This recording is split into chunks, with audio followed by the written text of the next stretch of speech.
नमस्कार। पहला दोस्तों, मैं पंकज रौतेला। आप देख रहे हैं उत्तराखंड न्यूज। उत्तराखंड में तो वैसे न्यूज ही न्यूज है। हर रोज मैं हर खबर आप तक पहुंचाता हूं और बताने की कोशिश करता हूं कि प्रदेश में क्या हो रहा है। वह नया, खासकर राजनीतिक नजरिए से, चश्मे से तमाम चीजें जो घटनाक्रम घटने वाला है वो भी मैं बताता हूं। और अभी तो हम रजत जयंती की तैयारी में हैं। 1 तारीख से लेकर 10-11 तारीख तक कार्यक्रम दर कार्यक्रम होंगे। खूब सारा अलग अलग जिलों में कार्यक्रम होंगे। और इधर प्रदेश के मुख्यमंत्री पुष्कर सिंह धामी रात्रि प्रवास कर रहे हैं। जनता की कितनी आस जगी है और प्रभारी मंत्री क्यों खास हो गए, ये जानने की हम कोशिश करेंगे अपने इस चर्चा के जरिए। हमारे साथ खास मेहमान जुड़ चुके हैं, उनसे आपका तारुफ कराता हूं। हमारे साथ रविंद्र सिंह आनंद आम आदमी पार्टी से हैं, अमीन रवीश जी कांग्रेस से हैं, कुंवर जपेंद्र सिंह बीजेपी से हैं। आप सभी का बहुत स्वागत है। कुंवर साहब से पहली बार मेरी मुलाकात ऑनलाइन या ऑनलाइन तरीके से हो रही है और मुझे अच्छा लगा। अभी भी प्रवक्ता बने हैं, बधाई भी। और उम्मीद करता हूं कि बेहतर तरीके से जनता की आवाज को आप सरकार तक भी पहुंचाएंगे। और सरकार की बातें तो आप लोग बताते ही हैं। एक सवाल जो सबके मन में कि रात्रि प्रवास, मुख्यमंत्री का दौरा, कुंवर साहब बहुत मैंने एक चीज देखी है बीते कुछ समय में। पुष्कर सिंह धामी जो प्रदेश के मुख्यमंत्री हैं, उनको लेकर ना कोई भी चीज एकदम से कहने से पहले हर कोई सोचता है। लेकिन जब उसके अलावा मैं देखता हूं तो वो टीम सवालों के घेरे में ही रहती है। मुझे थोड़ा बताने की कोशिश करिएगा कि क्या मकसद है, क्या रणनीति है लोगों से इस तरीके से बात करना, जिस तरीके से पुष्कर सिंह धामी बात करते हुए दिखाई दिए। क्या सभी मंत्री नहीं कर सकते, सभी विधायक नहीं कर सकते, जनता की समस्याओं को सब नहीं सुन सकते?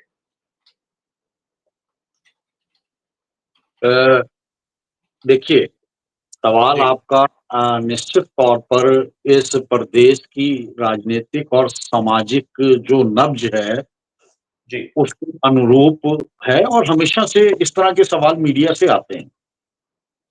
सबसे पहले तो बहुत जल्दी हम रजत जयंती मनाने जा रहे हैं उत्तराखंड की। ये एक बहुत बड़ा दिन है और ये उत्तराखंड जैसे नए नवेले राज्य के लिए भी महत्वपूर्ण हो जाता है कि हम अपनी 25वीं वर्षगांठ क्या खोया क्या पाया, जो हमने उत्तराखंड के शहीदों के सपनों का उत्तराखंड बनाने का संकल्प लिया सरकारों ने, जी। और उसमें अनेकों सरकारों ने काम करा। आज के इस 25वें वर्ष में रजत जयंती समारोह में कोई भी सरकार होती उसके लिए ये महत्वपूर्ण होता। भारतीय जनता पार्टी सौभाग्यशाली है, भारतीय जनता पार्टी का नेतृत्व सौभाग्यशाली है कि ये दिन भारतीय जनता पार्टी की सरकार के ही समय में आया और युवा मुख्यमंत्री के रहते हुए आया, क्योंकि इस प्रदेश के निर्माण में भारतीय जनता पार्टी की तब की केंद्रीय सरकार की बहुत बड़ी भूमिका थी। इसे हम सब समझते हैं, सब जानते हैं। तो ये एक सौभाग्य मानिए या समय चक्र मानिए कि उस समय चक्र ने इस रजत जयंती वर्ष को मनाने का उत्तराखंड वासियों को जो मौका दिया, और उस मौके के समय में जो सरकार और जो युवा मुख्यमंत्री दिया, तो वो निश्चित तौर पर प्रदेश की जन भावनाओं के अनुरूप कार्य करने के लिए वचनबद्ध दिखते हैं कहीं ना कहीं। अब जी। एक मुख्यमंत्री के तौर पर जनता से जुड़ाओ, प्रभारी मंत्रियों के तौर पर जनता से जुड़ाओ, या जनप्रतिनिधियों के माध्यम से, विधायकों के माध्यम से। तो अगर हम अन्य राजनीतिक दलों की तरफ नजर डालें तो अन्य राजनीतिक दलों की और भारतीय जनता पार्टी की राजनीति में जो एक ये सामाजिक पुट है, सामाजिक जुड़ाव है, और अपने दायित्वों के प्रति जो एक ये कि भाई हम जो ये दायित्व है ये सेवा भाव के लिए है और जनता के लिए है, जनता ने चुना है, तो वो कहीं ना कहीं बाकियों से इत्र है। इसलिए उसकी तरफ विशेष रूप से मीडिया का भी ध्यान जाता है, जनता का भी ध्यान जाता है। और शायद अगर ऐसा ना होता तो जी। उत्तराखंड जैसे राज्य में उत्तराखंड और हिमाचल हर बार सरकार को परिवर्तन और दलों के परिवर्तन के लिए मुख्य रूप से जाने जाते थे, और उत्तराखंड में भी वही परिपाटी थी कि एक बार भाजपा एक बार कांग्रेस। तो उन सभी मिथकों को दरकिनार करते हुए अगर भारतीय जनता पार्टी को आम उत्तराखंड वासी ने मौका दिया है, तो निश्चित तौर पर सरकार के ऊपर भी प्रेशर है, जनप्रतिनिधियों के ऊपर भी प्रेशर है, और उस प्रेशर को सेवा भाव से जब तक आगे बढ़कर काम नहीं किया जाएगा, जी। नतीजे नहीं निकल के आएंगे, वो ईमानदारी का प्रदर्शन नहीं किया जाएगा और उस ईमानदारी के हिसाब से धरातल पर काम नहीं होंगे, तो निश्चित तौर पर राजनीति में ये चीजें एक नए आयाम की तरफ है और हमें खुशी है कि उत्तराखंड इन सब चीजों को लेकर कई देश के अंदर ऐसी चीजें हुई हैं जिसमें उत्तराखंड ने बाजी मारी है और आज उत्तराखंड पूरे देश के अंदर एक अपनी अलग नहीं, पहचान बना चुका है। इसके लिए निश्चित तौर अच्छी पर बात है। भारतीय जनता पार्टी की रीति नीति और युवा मुख्यमंत्री की ऊर्जा और नियत का बहुत बड़ा रोल है। हम्म, ऊर्जा ऊर्जा अच्छी चीज है और उत्तराखंड में तो वैसे ही ऊर्जावान रहते हैं लोग। जी अमित भाई, मैं आपके पास आ रहा हूँ। मैं कांग्रेस के कमेंट को भी दिखाऊंगा कुंवर साहब को, और कांग्रेस जिस तरीके से देख रही है। लेकिन टीम वर्क की बात होती है, बीजेपी वाले टीम वर्क की बात करते हैं, और हमेशा ये बात प्रवक्ता भी और नेता भी कहते दिखाई देते हैं। लेकिन जब उत्तराखंड के नजरिए से देखते हैं, उत्तराखंड में पूरे कैबिनेट को देखते हैं, प्रभारी मंत्री और विधायकों को देखते हैं, तो हमारे सामने उस तरह की तस्वीर नहीं आती। हम देखते हैं कि बिशन सिंह चुफाल कुछ कह रहे हैं, उधर विधायक हैं। हम देखते हैं कि अधर चौधरी को घेर ली जनता, वो सवाल करती है। हम देखते हैं कि अभी कुंवर साहब के साथ प्रवक्ता बने हैं खजानदास जी, वो कहते हैं कि प्रभारी मंत्री अपनी जिम्मेदारियों को निर्वहन नहीं कर रहे हैं ढंग से, जिम्मेदारी लेनी चाहिए। अमीन भाई। जी पंकज भाई, देखिए ये कुल मिला करके ये आधी अधूरी सरकार है। ये जो सरकार का एक आकार होता है, सरकार अ, हालांकि जैसा कुंवर साहब ने कहा कि उनको दूसरा मौका मिला, और दूसरा मौका भी जो मिला वो अपना कार्यकाल पूरा होने की ओर है। 4 साल दूसरे कार्यकाल के भी हो गए हैं, लेकिन जी सरकार पूरा जो आकार है सरकार का, एक स्वस्थ सरकार जो आकार लेती है, वो आकार भारतीय जनता पार्टी की सरकार इस राज्य में नहीं ले पाई। तो जैसा कि आपने बताया कि प्रभारी मंत्रियों की स्थिति, ये राज्य ऐसा है, इस राज्य में मंत्रिमंडल पूरा नहीं है इस सरकार का। इस राज्य में उत्तराखंड के 13 राज्यों में अगर आप जाएंगे तो आप पाएंगे कि कुछ दो एक दो जिले में नाम ले लेता हूँ, टिहरी का और उत्तरकाशी का। ये दो जिले ऐसे हैं जहां पर आज की तिथि में प्रभारी मंत्री ही नहीं है। क्योंकि जो प्रभारी मंत्री थे उनको हटे हुए लगभग 1 साल हो गया है, और उसके बाद सरकार भूल गई कि इन जनपदों में कोई प्रभारी मंत्री की भी आवश्यकता है। जी और जिस बात को बहुत प्रचारित प्रसारित किया जा रहा है, और आपने भी इस डिबेट में अब उस सवाल को रखा कि आखिर मुख्यमंत्री घूम रहे हैं, मुख्यमंत्री क्षेत्र के भ्रमण पर हैं, तो दायित्वधारी नदारद क्यों हैं, विधायकों की विधायक जनता से क्यों नहीं मिल रहे हैं। तो मेरा भी ये मानना है कि वास्तव में एक बड़ा प्रश्न है कि ये प्रभारी मंत्री हैं जिलों के, वो जिलों से गायब क्यों हैं। मुख्यमंत्री ने उनको निर्देश दिए हैं, भारतीय जनता पार्टी संगठन की तरफ से भी उनको निर्देश हैं कि भाई जिलों में जाकर के रात्रि प्रवास करे, लेकिन किसी भी प्रभारी मंत्री ने कोई रात्रि प्रवास वहां किया नहीं। वो जा नहीं रहे। तो क्या है मतलब, क्या लोग मुख्यमंत्री की, उनके मंत्रिमंडल के लोग ही सुनने को तैयार नहीं है, या वो जनता के बीच से वो लोग लगभग इतना कट चुके हैं कि अब वो इन इलाकों में जाने से डर रहे हैं, उनके प्रति इतना अविश्वास उत्तराखंड के भीतर आया है। अब तीसरे एक बात मैं और कह रहा हूँ कि मुख्यमंत्री जी की योजनाओं को लेकर के अभी बात हो रही थी। पंकज भाई, बड़ी हैरानी की बात होगी, क्या आप जानते हैं कि इस राज्य में एक विधायक को विधायक निधि के रूप में 5 करोड़ रुपए मिलते हैं, जिससे वो क्षेत्र में काम करते हैं।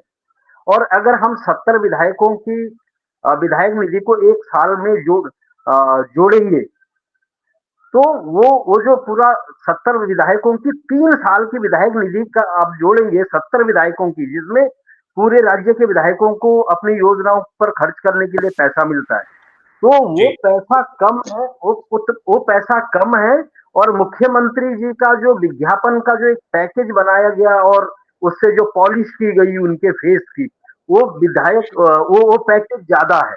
मतलब 3 साल में विधायक निधि का 70 विधायकों को कुल जमा पैसा मिलता है 1050 करोड़, और उतना ही पैसा जो है मुख्यमंत्री के चेहरे को चमकाने के लिए जो है विज्ञापन के रूप में न केवल उत्तराखंड में बल्कि देश में और विदेशों में और न जाने कहां कहां इन्होंने बांट दी। तो आप समझिए कि इनकी दृष्टि कहां जा रही है, ठीक है। इनका काम करने का जो तौर तरीका वो किस रूप में है। मतलब उत्तराखंड के 70 विधायकों को जितना पैसा 3 साल में मिलता है, उससे ज्यादा पैसा मुख्यमंत्री का चेहरा चमकाने में इन्होंने लगा दिया विज्ञापन के रूप में। तो आप समझ ही सकते हैं कि इस राज्य को भारतीय जनता पार्टी और पुष्कर सिंह धामी की सरकार कहाँ ले जा रही है। एक बात आपने कहा कि पुष्कर सिंह धामी जी का चेहरा कहीं है, उनकी बात कहीं है, और वहीं बिशन सिंह चुफाल जो इनके प्रदेश के अध्यक्ष भी रहे, मंत्री भी रहे हैं और अभी लंबे समय से विधायक भी हैं, वो इनके उलट कुछ और बात कह रहे हैं। आपने बताया खजानदास जी कुछ और बात कह रहे हैं, आपने बताया भरत सिंह चौधरी कुछ और बात कह रहे हैं, न जाने कितने विधायक मुख्यमंत्री के खिलाफ कुछ बात कह रहे हैं। तो क्या ये भी भारतीय जनता पार्टी के प्रवक्ता को बताना चाहिए कि इसमें गलत कौन कह रहा है? वो जो विधायक हैं वो गलत कह रहे हैं या मुख्यमंत्री धामी जी गलत कह रहे हैं? ये इस बात को यहाँ पर भी स्पष्ट करने की आवश्यकता है, और इस बात को भी आना चाहिए कि आखिर प्रभारी मंत्री जिलों के प्रवास पर क्यों नहीं जा रहे हैं? क्या उनको डर है कि वहां जनता में उनके प्रति असंतोष का भाव है? जी, ठीक है। कुंवर साहब जवाब बाद में देंगे, रवींद्र भाई को चर्चा में शामिल कर लेता हूँ। रवींद्र भाई, आम आदमी पार्टी का जन्म जब दिल्ली में हुआ था, हम लोगों ने देखा किस तरीके से लोगों का जुड़ाव हुआ, लेकिन देश में उस तरह का करंट और उस तरह की बातें कर पा रही है या नहीं हो पा रही है। मौजूदा वक्त में जो सरकार कर रही है, पुष्कर सिंह धामी का एक तरफ एक राष्ट्रीय प्रवास, एक तरफ दूसरी तरफ प्रभारी मंत्रियों का अभाव, जिलों में जाने को लेकर, समस्या को सुनने को लेकर, तीसरी तरफ ये कि विधायक, मंत्री, मुख्यमंत्री, इनके बीच में संवाद को लेकर उठते सवाल, क्या देखती है आम आदमी पार्टी यहाँ पर? देखिए रौतेला जी, सबसे पहले मैं ये कहना चाहूंगा कि आप जानते हैं कि उत्तराखंड एक आपदा वाला प्रदेश भी है जी। और आप जानते हैं कि इस वर्ष प्राकृतिक आपदाओं ने उत्तराखंड में जो तबाही मचाई है, जिसमें थराली, धराली, देहरादून समेत अन्य कई जिलों में प्रभाव हुआ है, बहुत प्रभावित हुए हैं, हरिद्वार जिला भी प्रभावित हुआ है। जी। मैं ये कहना चाह रहा हूं कि हालांकि आज ये विषय नहीं है, लेकिन फिर भी मैं ये कहना चाह रहा हूं कि भारतीय जनता पार्टी दिखाती कुछ है, करती कुछ है। आप ये बताएं कि इन्होंने आज तक जो उत्तराखंड को 1200 करोड़ रुपए देने की घोषणा की थी केंद्र ने, वो आज तक उत्तराखंड नहीं पहुंचा। तो माननीय मुख्यमंत्री जी किस मुंह से, मुझे लगता है पूरे उत्तराखंड में जो ये प्रवास की बात कह रहे हैं, इनके प्रवक्ता भी कह रहे हैं, और कहीं ना कहीं जो लोगों में आक्रोश है, देखिए आप पहाड़ी क्षेत्रों में जाकर देखिए, पुनर्वास नहीं हो पाया है, पैसा नहीं आया है, आज तक फाइलें बन रही हैं, फाइलें धूल फांक रही हैं, और ये कह दिया जाता है कि काम चल रहा है, फाइलों का काम चल रहा है। अरे भाई, भूख कब लगी है, रोटी कब दोगे? आज जरूरत है, पैसा कब आएगा? बहुत दुख की बात है। देखिए, सबसे पहले पूरा सिस्टम भारतीय जनता पार्टी को ठीक करना होगा। अगर वो गांवों में प्रवास की बात करती है, तो गांव में खुशहाली लाने का काम भी सरकार की जिम्मेदारी है। जिन गांवों में दिए बुझ गए हैं, जिन गांव के घर जमींदोज हो चुके हैं, जिन्होंने अपनों को खोया है, और जो इस आशय से बैठे हैं कि उन्हें कुछ मदद मिलेगी जिससे वो अपने मकानों को कुछ ठीक कर पाए, अपनी दुकानों को ठीक कर पाए, अपने काम ठीक कर पाए, बजाय उस ओर ध्यान करने के, ये भारतीय जनता पार्टी की पुरानी एक स्ट्रेटजी भी रही है, ध्यान भटकाने का कार्य करती है। जिस प्रकार से माननीय मुख्यमंत्री जी प्रवास करते दिख रहे हैं, और सबसे बड़ी बात तो ये है कि वन मैन शो जो चल रहा है पिछले 2-3 साल से हम देख रहे हैं, जिस प्रकार से कहीं आपदा में भी हमने देखा कि माननीय मुख्यमंत्री जी पहुंचते हैं, ये उनकी अच्छी बात है, लेकिन वहां के ना तो प्रभारी मंत्री होते हैं, ना वहां के विधायक साथ होते हैं, ना सांसद साथ होते हैं, जबकि सांसद भी इन्हीं के हैं, विधायक भी इन्हीं के हैं, मंत्री भी इन्हीं के हैं, सब कुछ इन्हीं का है, लेकिन फिर भी माननीय मुख्यमंत्री जी अकेले क्यों? क्या ये एकला चिलो की नीति है? क्या इस पर एक सवाल और खड़ा होता है कि इनके मंत्री मुख्यमंत्री जी के साथ नहीं है। एक सवाल और खड़ा होता है, क्या आपसी भीतरघात है जिसको लेकर के माननीय मुख्यमंत्री जी अलग अलग दिखते हैं, या फिर ये मान लिया जाए कि मुख्यमंत्री जी को अकेले चलने की आदत है, कि वो ये चाहते हैं कि फ्रेम में सिर्फ मैं और मैं दिखूं। ऐसा देखने में आ रहा है। इन सब सवालों के जवाब भी हम चाहते हैं, लेकिन ये सवाल का जवाब इसलिए नहीं मिलता कि इनके प्रवक्ता आज कुछ भी कहें, लेकिन ये परिपाटी बन चुकी है धामी जी की कि ये फ्रेम में अकेले ही दिखते हैं। ये एक बड़ा सवाल है, और इतने बड़े प्रदेश को, जहां माननीय मुख्यमंत्री जी के पास 45 से ज्यादा विभाग हैं, उनको इतनी फुर्सत है कि वो रात्रि प्रवास भी कर पा रहे हैं और 45 विभागों को देख भी पा रहे हैं। आज तक ये मंत्रिमंडल के पद जो खाली पड़े हैं वो नहीं कर पाए। कितनी बड़ी बात है रुतेला जी, आप सोचिए उत्तराखंड का कैसे विकास होगा, ये कैसे कैसे उत्तराखंड की परिकल्पना करते हैं, ये कैसे रजत जयंती की बात करते हैं, ये कैसे कहते हैं। माननीय मुख्यमंत्री जी ने एक बात और कही थी रुतेला जी, मैं आपको याद दिला देता हूं कि 2025 तक उत्तराखंड अग्रणी प्रदेश। कहां है वो नारा आज? आप जवाब दीजिए, नारा कहां है? अग्रणी प्रदेश बना क्या उत्तराखंड? सवाल उठता है। इसलिए मैं कह रहा हूं कि खाली फोटो सेशन तक अपने आप को धामी जी सीमित ना करें, वो हमारे भी मुख्यमंत्री हैं। हम इसलिए सवाल कर रहे हैं, वो हम भी तो उनकी जनता हैं, हम भी तो उनके लोग हैं, तो हम सवाल करेंगे क्योंकि हमें सवाल करना आता है। क्या 2025 तक अग्रणी प्रदेश बना? माननीय मुख्यमंत्री जी ने एक नारा दिया था 2022-23 में, क्या बना? क्या बन पाया? क्या आप विकास कर रहे हैं? क्या आप उत्तराखंड को आगे ले जाने का काम कर रहे हैं? तो सवाल बहुत है रुतेला जी।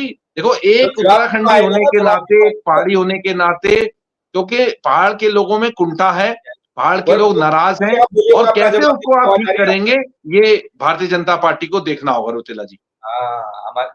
आम आदमी भी नहीं मानने वाला कि बीच में रोक कर रोकना पड़ता है। इसके बाद आवाज आपकी ना मेरे तक आ नहीं पा रही है एक्चुअली में, थोड़ा सा नहीं आ पा रही, मैं समझ रहा हूँ। आप मौका देना ही नहीं चाहते बीजेपी वालों को।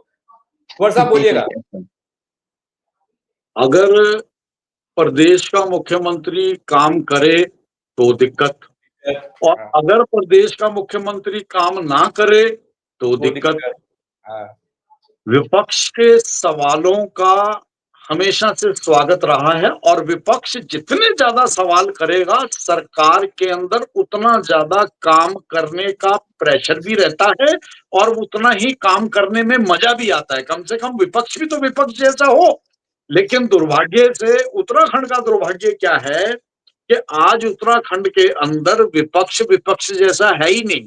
अब रविंदर जी ऑन स्क्रीन बैठ के आधा घंटा विपक्ष की भूमिका निभा देंगे तो इससे विपक्ष का काम नहीं चलता ना। लेकिन सरकार को काम करना आता है। 25वें वर्ष तक उत्तराखंड को अग्रणीय राज्यों की पंक्ति में शुमार करने का जो प्रयास पिछले वर्षों से शुरू हुआ, तो निश्चित तौर पर हम उसकी तरफ बढ़े। लेकिन हमारा प्रदेश राजनीतिक अस्थिरताओं का प्रदेश है, ये भी किसी से छुपा नहीं है। सब कुछ होने के बावजूद भी आपने रविंदर जी ये तो कह दिया कि जी मुख्यमंत्री अकेला क्यों चल रहे हैं। आप ये भी तो बताइए ना, वो आपके या अन्य विपक्षी दलों के ही तो लोग हैं जो एक ये ह्यूमर फैलाने का काम कर देते हैं, तीसरे चौथे महीने के मुख्यमंत्री बदल रहा है मुख्यमंत्री। तो इस प्रदेश के राजनीतिज्ञों को, चाहे वो विपक्ष के हैं या पक्ष के हैं, हम पक्ष का भी मैं नहीं कहता, त्रिवेंद्र जी कहते हैं, त्रिवेंद्र जी कहते हैं, आप ही के पार्टी के त्रिवेंद्र जी कहते हैं, मैं नहीं कहता। हम बीच में टोकते नहीं, मुझे तो आप बेकार बदनाम कर रहे हैं। में टोकिए मत, आप सुनिए और उसे नोट कर लीजिए। जो चीजें आपको लगे कि हाँ भाई इनका जवाब देना आवश्यक, हम नोट कर लीजिए। जब आपका टर्म आएगा, हम देखिए बहुत ध्यान से आपको सुन रहे थे। नहीं, आपने त्रिवेंद्र जी का इल्जाम मुझ पर लगाया, वो तो त्रिवेंद्र जी कह रहे हैं कि वो हट रहे हैं, मैं बन रहा हूं। अब समय व्यर्थ ना करें, वो तो अरविंद जी भी कहते हैं कि मैं बन जाऊंगा, तो छोड़िए उन चीजों को। तो निश्चित तौर पर हमारे प्रदेश के अंदर जिस दिन ऐसा राजनीतिक माहौल हमारे राजनीतिज्ञों ने बना दिया कि उन्हें ये प्रदेश की चिंता सिर्फ दिखावे की ना हो, वास्तव में अगर उत्तराखंड की चिंता करने वाले लोग, नेता अन्य दलों में भी और हमारे पास भी जिस दिन इकट्ठे हो गए, राजनीतिक अस्थिरताओं से इतर प्रदेश के भी, हमारे पास हिमाचल प्रदेश भी तो है, हमारा पड़ोसी राज्य है, पर्वतीय राज्य है। अगर वहां भी बीजेपी है, कांग्रेस है, भाई वहां पे वो हिमाचली हैं, आज यहाँ उत्तराखंडी हैं, चाहे वो बीजेपी में है, चाहे कांग्रेस में है, चाहे यूकेडी में है या अन्य दलों में है।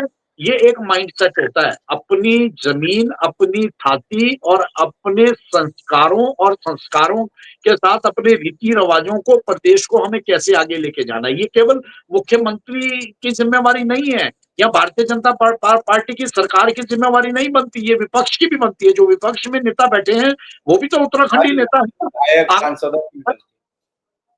तो हाँ सर। निश्चित तौर पर ये हम सबकी एक सामूहिक जिम्मेवारी है, और उस सामूहिक जिम्मेवारी को जिस दिन हम सब समझ जाएंगे तो निश्चित मानिएगा कि उत्तराखंड निश्चित तौर पर देश में अग्रणीय राज्यों में शुमार हो जाएगा। तो ये हम सब की नैतिक जिम्मेवारी है।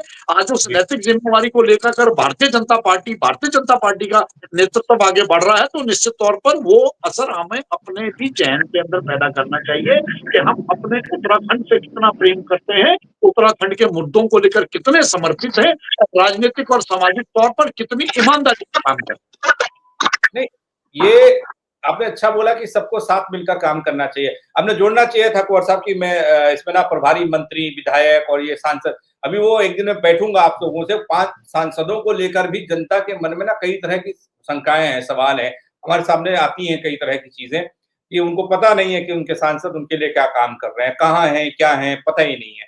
और एक चीज और कुंवर साहब, अभी रजत जयंती का कार्यक्रम शुरू हो जाएगा 29 30 1 2 तारीख से, और मुझे जी। ये जानकारी मिली कि वो कार्यक्रम जब देखा था मैंने कहीं पे थोड़ा-सा, मैं खाली थोड़ा देख पाया हूँ, मुझे आगे आगे पता नहीं है, मैं सीधे बोल दूँ।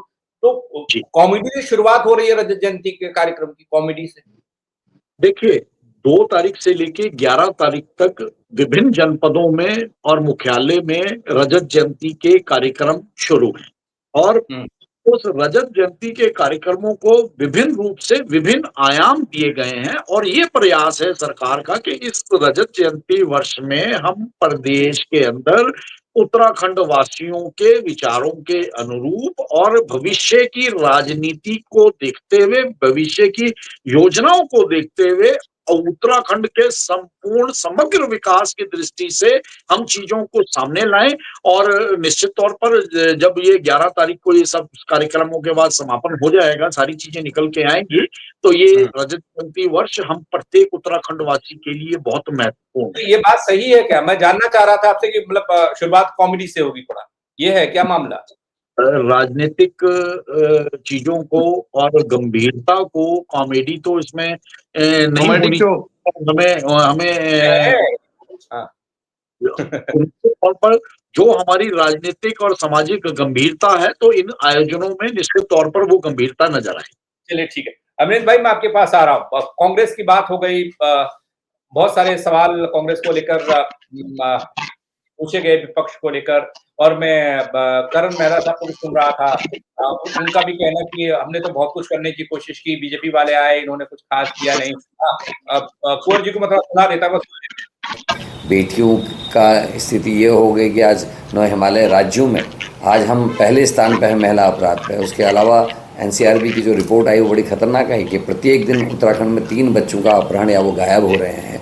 ये बहुत ख़राब बात है। किसानों की स्थिति बहुत जर्जर है, और 2 भर्ती घोटाले इस राज्य ने देखे हैं 2022 और 2025, और उसमें बीजेपी के लोग मुख्य आरोपी के रूप में सामने आए हैं।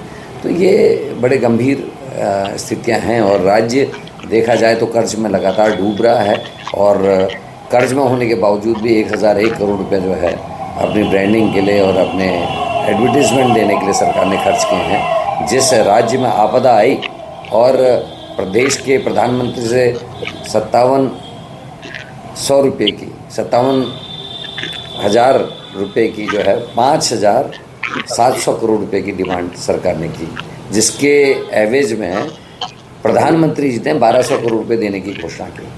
जिस राज्य की आपदा को ठीक करने के लिए प्रधानमंत्री केवल 1,200 करोड़ देते हैं, जहां 5,700 करोड़ मांगे गए, वहां मुख्यमंत्री अपने को चमकाने के लिए 1,000 करोड़ से ऊपर विज्ञापनों तक बात आई। वो अपने रोहित पोखरियाल भाई है अपना, वो भी सुर्खियों में आ गया। उसको भी एक अलग तरह की बहस अलग चलती लगी। अमीन भाई, एक चीज है, वो साहब ने ईमानदारी से ये बात कही कि आपको भी, मुझे भी, सबको ना एक साथ एक मुश्त काम करना होगा, तभी जाके हम अच्छे मुकाम हासिल कर सकते हैं।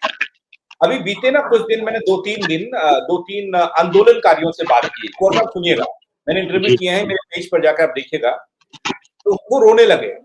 उसमें शकुंतला रावत जी हैं, रो रही थी, उसमें अपने थपलियाल साहब हैं, वो रो रहे थे। मैंने उनसे क्यों रोए पता है कुंवर साहब? मैंने एक सवाल पूछा। मैंने कहा, आप लोग आंदोलनकारी हैं, गिने चुने रह गए हैं, उंगलियों में गिन लेते हैं हम लोग। रजत जयंती है, क्या आप लोग रजत जयंती में जाएंगे? कोई सरकारी प्रस्ताव, कोई निमंत्रण आपके पास आया? कुंवर साहब, ईमानदारी से उन्होंने कहा हमको कोई पूछता नहीं, बुलाया नहीं है, आंखों में आंसू आ गया। ये एक अलग स्थिति है कि हम अपनी जड़ों को संजोने की बात एक तरफ करते हैं, प्रवास के जरिए हम तमाम मसलों को सुलझाते हैं, लेकिन जिन लोगों ने अपने उत्तराखंड के लिए लड़ाई लड़ी, हो या कोई और, वो सब लोग अब बैकग्राउंड में चले गए, उनको कोई वो नहीं है। कुंवर साहब कुछ कहना चाह रहे हैं, बोलिएगा।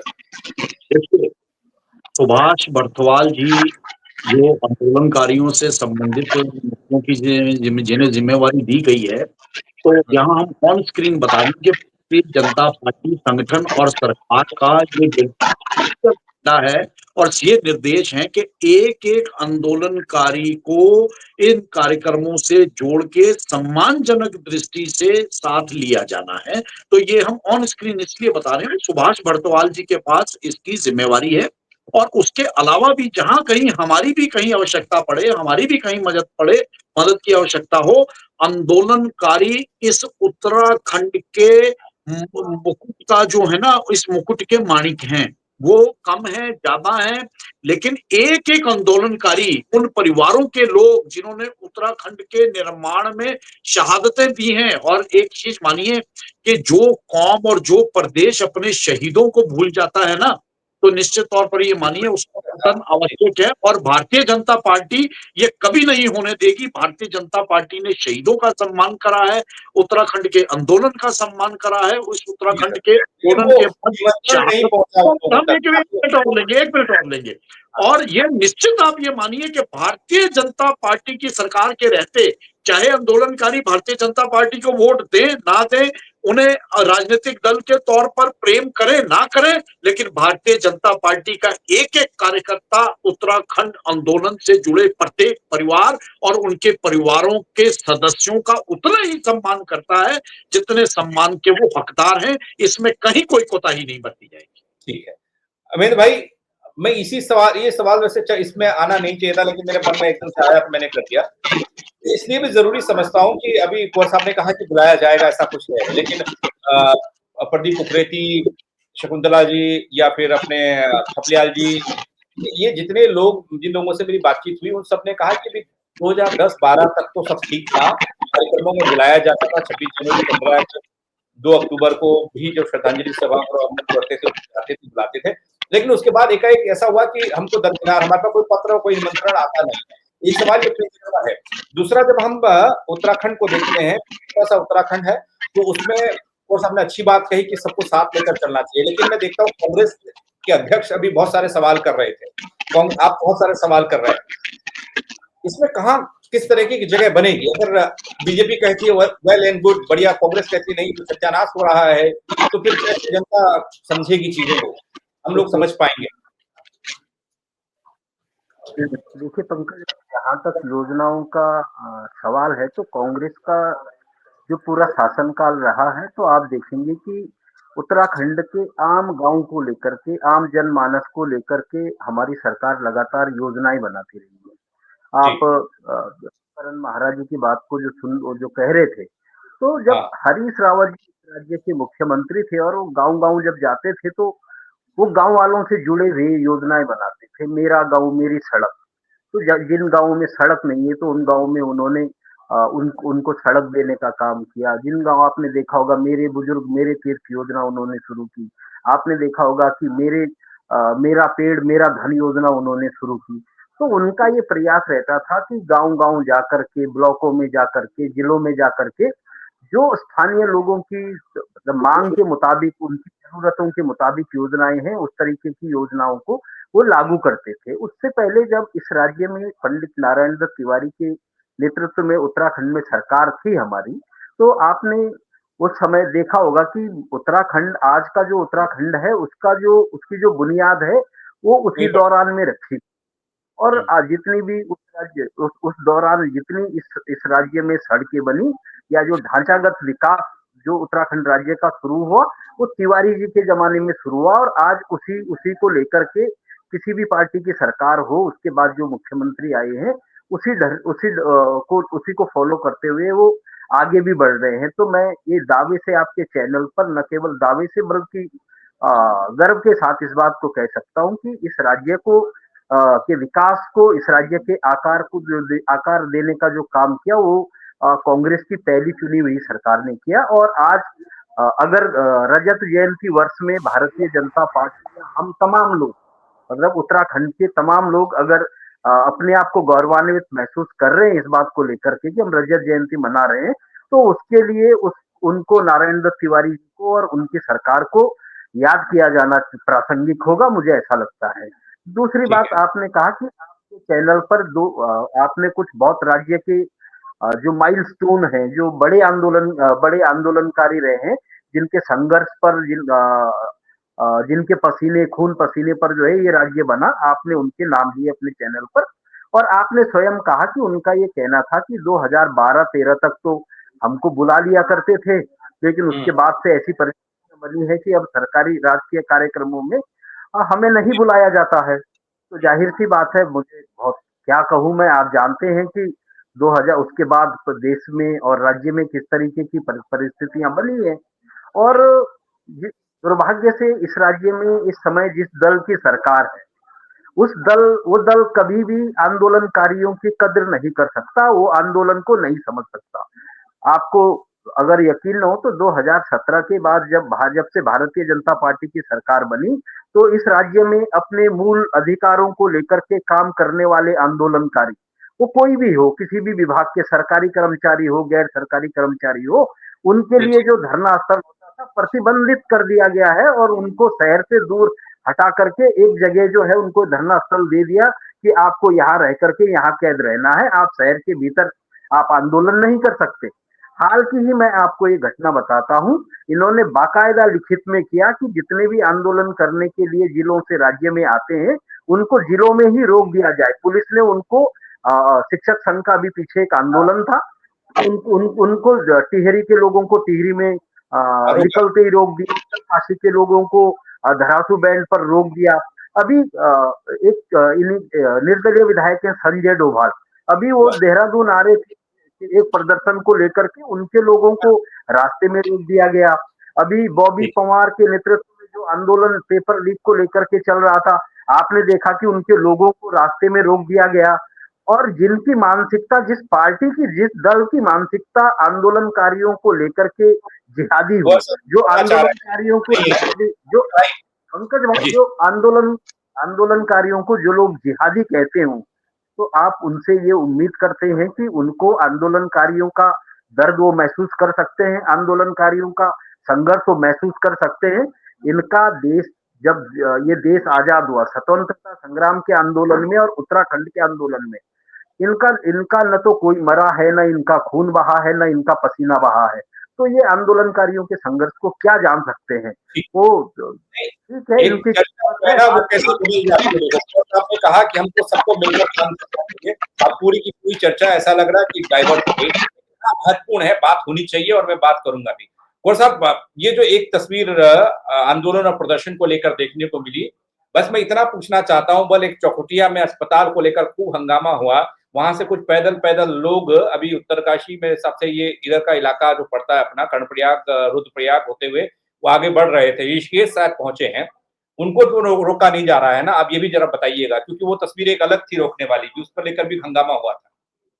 देखिए, सबसे पहले तो हम यहाँ कांग्रेस के साथी प्रवक्ता की बातों का जवाब देते हैं कि जो कांग्रेस आज उत्तराखंड के आंदोलनकारियों के हितैषी बनने का जो ये ढोंग करती है, तो जी। उत्तराखंड के आंदोलन के समय, आंदोलन के बाद, जब उत्तराखंड के आंदोलनकारियों के ऊपर गोलियां चल गई और इतनी शहादतें हुई, इस कांग्रेस ने अपने उन उत्तर प्रदेश के राजनीतिक दलों और सरकारों के खिलाफ एक बयान नहीं दिया, एक बयान नहीं दिया। तब यही कांग्रेस के नेता थे जो बिल्कुल चुप्पी साध के बैठे थे और दूर खड़े इस तमाशे को देख रहे थे। तब यही भारतीय जनता पार्टी थी तो आंदोलन के में या आंदोलनकारियों के ऊपर हुए अत्याचारों को लेकर मुखर हुई और जिसने पूरी ये आवाज पूरे इस देश के अंदर बुलंद करी, ये भारतीय जनता पार्टी थी। और आज आज के संदर्भ में अगर हम बात करें, जी। अभी उन्होंने बात करी बच्चों के आंदोलन को लेकर, वो लेकर बहुत से चैनलों में डिबेटें हुई और हम लोग भी डिबेटों में बैठे।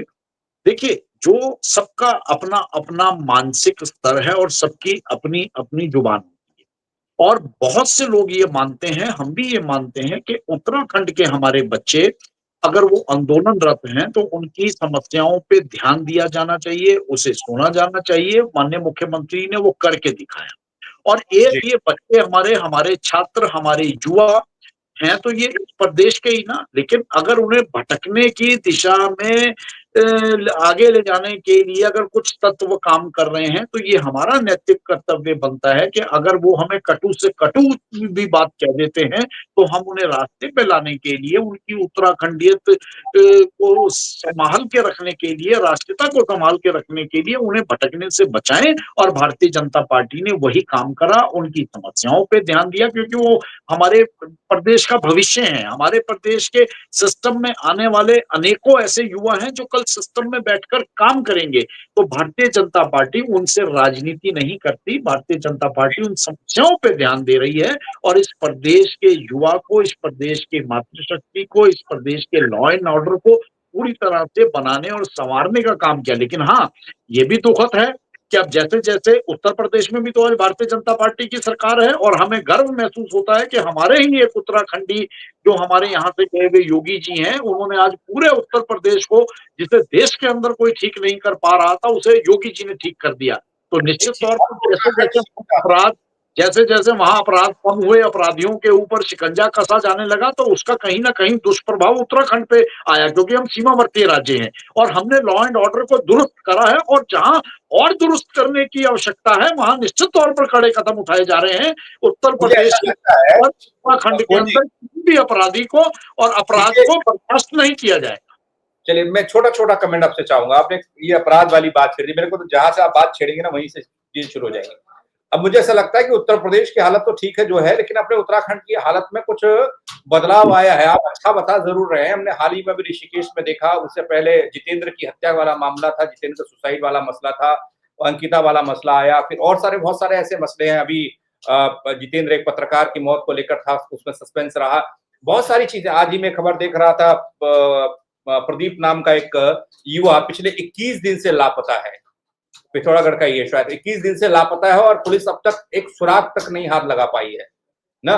और इससे पहले हमने पंचायत चुनाव के दौरान देखा, आप उससे वेल एंड गुड बता रहे हैं, चमकती तस्वीर बता रहे हैं, मैं ठीक है, आप अपने उससे हो सकता है, लेकिन ये घटनाएं जो ज्यादा बढ़ रही हैं, इजाफा हो रहा है, ये हम सबके लिए चिंता का विषय है। मैं आपके पास आऊंगा, हमें कहना चाहता जी। हमने ये नहीं कहा, हमने ये कहा कि उसके उत्तर प्रदेश वाले दुष्प्रभावों से हमारा प्रदेश निश्चित तौर पर कहीं ना कहीं प्रभावित होना शुरू हुआ, लेकिन निश्चित तौर पर उसे अंकुश लगाने की दृष्टि से सख्त लॉ एंड ऑर्डर के तहत शासन, प्रशासन और पुलिस विभाग निरंतर कार्रवाई कर रहा है। जी ठीक है, अमीन भाई बोलिएगा।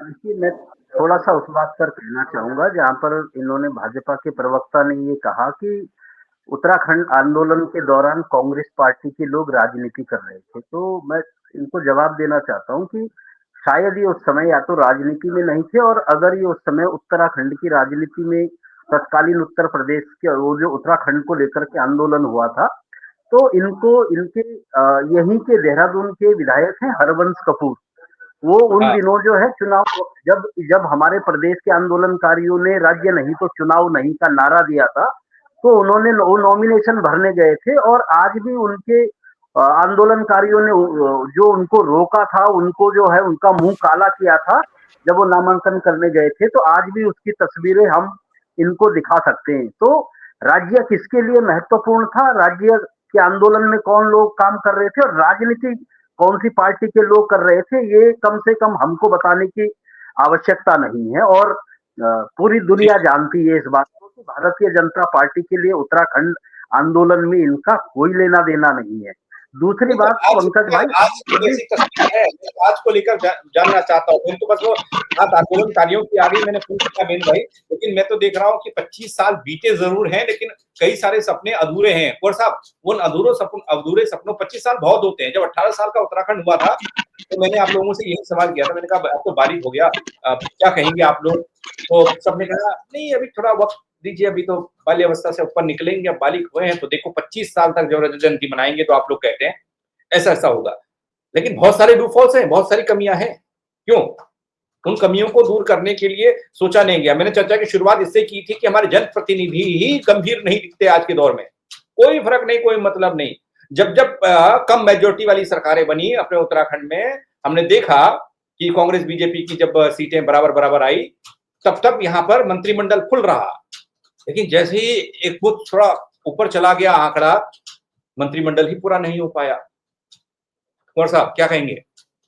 निश्चित तौर पर उत्तराखंड के सपने अधूरे हैं और इन अधूरे सपनों को पूरा करने का वायदा भी भारतीय जनता पार्टी की सरकार करती है।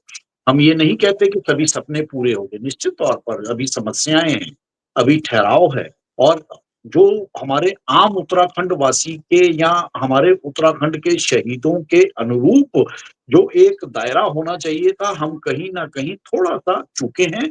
लेकिन भारतीय जनता पार्टी की सरकार की, संगठन की रीति-नीति निश्चित तौर पर उत्तराखंड और उत्तराखंड वासियों के हित की रीति-नीति की है और उसी के तहत आगे की योजनाओं को अमलीजामा पहनाया जा रहा है और निश्चित तौर पर आने वाले समय में हम देखेंगे भविष्य में। आज ये आप ये नोट कर लीजिएगा कि आज अगर उत्तराखंड पिछले 2 बार सरकारें उत्तराखंड की भारतीय जनता पार्टी की बनी, अब वो दौर देख लें आप। जैसे अभी नारायण दत्त तिवारी जी का जिक्र आया, नारायण दत्त तिवारी जी के कार्यकाल के अलावा कहने के लिए कांग्रेस के पास ना कभी पहले कुछ था और ना इन नारायण दत्त तिवारी जी के बाद के कार्यकाल में है, ना भविष्य में कभी कुछ होगा। और अब तो देश में ही कहने के लिए कुछ नहीं है। नारायण दत्त तिवारी जी निश्चित तौर पर नारायण दत्त तिवारी जी थे, लेकिन अगर नारायण दत्त तिवारी जी के बाद इस देश को और इस प्रदेश को बनाने का किसी ने काम किया है तो वो भारतीय जनता पार्टी है। भारतीय जनता पार्टी की चुनी हुई 2-2 बार की सरकार है और आने वाले समय में भी जो कमियां रहेंगी उन कमियों को दूर करने का काम भी भारतीय जनता पार्टी का। मुझे ऐसा लगता है कि जिस आदमी का हम जिक्र कर रहे हैं ना, वैसे ही काम हो प्रदेश में, वैसे ही चीजें हो। हम भी नाम दें, हम डॉक्टर यशवंत परमार की भी बात करें ना, वो भी एक हमारा प्रवर्तीय, हमारा पड़ोसी राज्य है ना, तो निश्चित तौर पर उत्तराखंड जो एक डॉक्टर यशवंत परमार जैसी सोच के जिस नेतृत्व की बाट जो रहा है, तो निश्चित तौर पर हमें लगता है कि हमें इसी धरती से वो मिलेगा। हमारे योगी जी भी तो इसी धरती से गए हैं ना। हमारे ये धरती देवभूमि है, ये तपस्या की धरती है। अगर योगी जी यहाँ से जाके पूरे देश में डंका बजा सकते हैं तो निश्चित तौर पर उत्तराखंड के अंदर भी हमें यही स्वरूप मिलेगा और उत्तराखंड को बनाने, संवारने, सजाने में भारतीय जनता पार्टी अपना पूरा योगदान देगी। अच्छा कुंवर साहब, चलते चलते एक बात का जवाब दीजिए कि प्रभारी मंत्री कब तक जाएंगे अपने जिलों में? ये विधायक नेता, वो 5 सांसद दिल्ली से बाहर आते हैं। ये नैतिक दायित्व है प्रभारी मंत्रियों का कि वो जाएं और निश्चित तौर पर उन्हें जाना चाहिए। लेकिन अगर कोई सही बरतता हो तो निश्चित तौर पर राजनीतिक और सामाजिक तौर पर कहीं ना कहीं उनका अपना व्यक्तिगत नुकसान है, पार्टी का नुकसान नहीं है। पार्टी को काम करने वाले लोग चाहिए, निष्ठा वाले लोग चाहिए, ऐसे जनप्रतिनिधि चाहिए जो पार्टी की रीति नीति के अनुसार अपने अपने क्षेत्र में जाकर ऐसा काम करे कि क्षेत्र की जनता उन्हें कामों के लिए याद करे और जो कामों के लिए याद किया जाएगा वो दिखाई देगा और ऐसे ही जनप्रतिनिधि निकलकर आगे आएंगे। अच्छा चलिए ठीक है, मैं आप आए हैं सामने, आप अच्छा जवाब दे रहे हैं। एक सवाल का और जवाब दे दीजिए, फिर मैं थोड़ा क्लोजिंग करूंगा इसकी कि वो अब देखिए अमरिंदर भाई चले गए, उनको लगा कि अब आप ही से सवाल जवाब होगा। अब सरकार आपकी है तो आपसे ज्यादा पूछेंगे। मैं कह रहा हूँ कि चौखुटिया में एक अस्पताल को लेकर खूब हंगामा हुआ, आप तक खबर आई होगी। जी वो लोग, आप लोग रजत जयंती मना रहे हैं, इधर तैयारी कर रहे हैं, वो पैदल पैदल पहुंचने वाले हैं, आजकल वो पहुंच जाएंगे वो देहरादून। देखिए उनकी भी अपनी समस्या है और निश्चित तौर पर और भारतीय लोकतंत्र की खूबसूरती ही ये है कि हम अपने मुद्दों को लेकर, अपनी समस्याओं को लेकर सरकार के सामने जाएं और हमें नहीं लगता कि उनकी ये समस्या पे ध्यान नहीं दिया जा रहा है। इस पे माननीय मुख्यमंत्री जी संज्ञान ले चुके हैं और निश्चित तौर पर उनकी समस्या का समाधान बिल्कुल होने के कगार पर है और जो वो लोग चाहते हैं वो उन्हें मिलेगा। चलिए बहुत शुक्रिया आपका कुंवर जपीन भाई मेरे साथ जुड़ने के लिए और तमाम चर्चा के लिए। अमीन भाई भी जुड़े हुए थे, आम आदमी पार्टी से हमारे भाई प्रदीप भी जुड़े हुए थे, रविंद्र। तो ये समस्या यह थी। देखो चर्चा जब शुरू होती है ना तो अलग अलग सवाल आते, कहीं की कहीं चले जाती है और सवाल सब प्रदेश के लिए, प्रदेश के हित में ही, जनता के हित में ही। आप लोग अगर इस चर्चा को देखेंगे तो आपको लगेगा कि हाँ, शुरुआत तो उसने की थी प्रभारी मंत्री में काम कुछ लेकर, लेकिन कहाँ कहाँ क्या कौन कौन सी बातें हर समस्या का समाधान होना जरूरी है, होना चाहिए, उस पर काम होना चाहिए ना। सवाल उठाने के लिए पर्टिकुलर एक सवाल पर थोड़ा बात करें, जितनी बातें होंगी उतने बातों पर सवालों के जरिए काउंटर होना चाहिए। आप भी काउंटर करिएगा, आप कमेंट करिएगा, चर्चा को देखिएगा। मेरे साथ जुड़ने के लिए आप सबका बहुत शुक्रिया दोस्तों। जय उत्तराखंड।